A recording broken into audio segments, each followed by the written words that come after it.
Business schools examined it as a case study in fraudulent nonprofit management.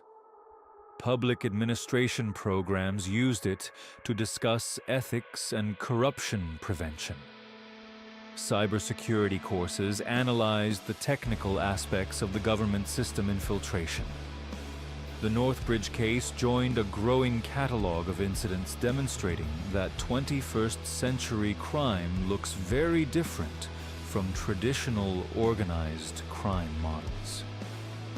Reform efforts began immediately but faced significant obstacles. Implementing new oversight systems required funding that the city, already struggling with budget shortfalls and now facing massive legal costs, didn't have. Rebuilding the police department meant recruiting new officers in an environment where law enforcement careers had become increasingly unappealing. Restoring IT security required expertise the city couldn't afford. Federal assistance helped, but came with strings attached and couldn't solve all the structural problems. Some reforms did take hold. New nonprofit registration requirements mandated more detailed financial reporting and regular audits. A citizen oversight board was established to review police conduct and policy. Whistleblower protections were strengthened. The city's IT infrastructure was completely rebuilt with enhanced security protocols and redundant systems. Background checks for public employees became more rigorous, but critics argued these measures were reactive rather than preventive, addressing the specific vulnerabilities of this case without tackling systemic issues that could enable different forms of corruption.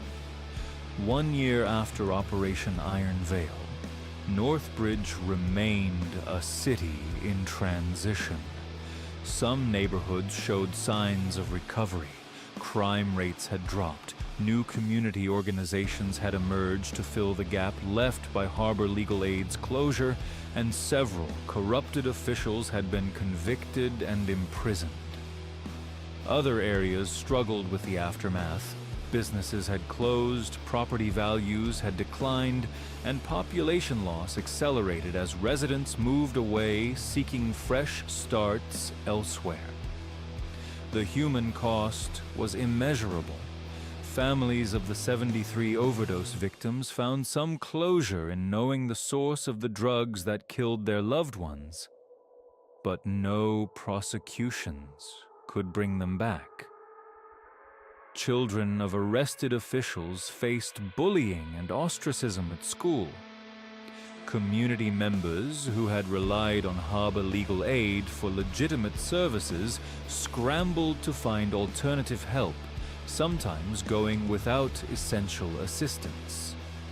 Police officers who had maintained their integrity throughout faced suspicion from a public that no longer knew whom to trust. City employees who had nothing to do with the corruption found their reputations tarnished by association.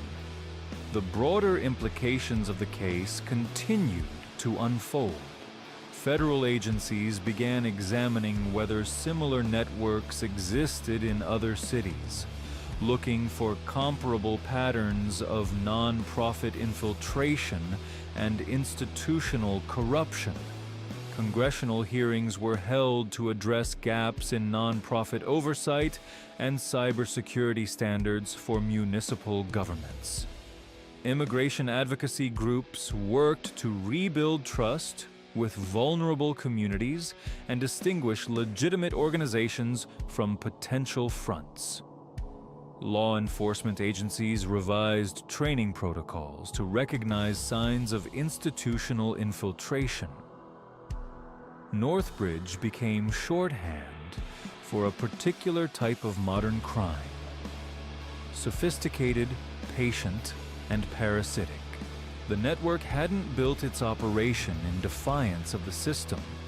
It had hijacked the system itself, turning tools of justice and community service into instruments of exploitation.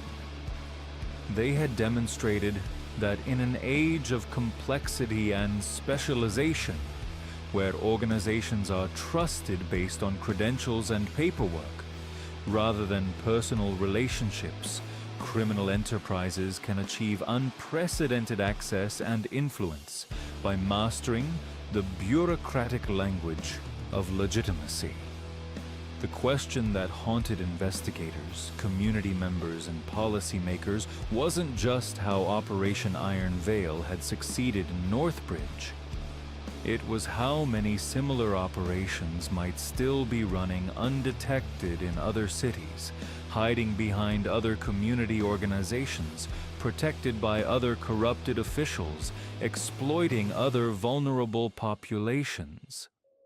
The Northbridge case had pulled back the curtain on one network, but it had also revealed just how invisible such operations could remain when they wore the right masks and spoke the right language.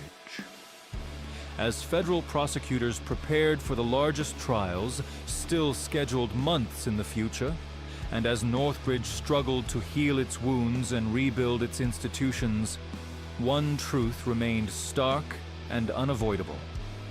The line between helper and predator, between protector and exploiter, had become frighteningly easy to blur. And that ambiguity represented a vulnerability that extended far beyond one frozen morning in one Midwestern city.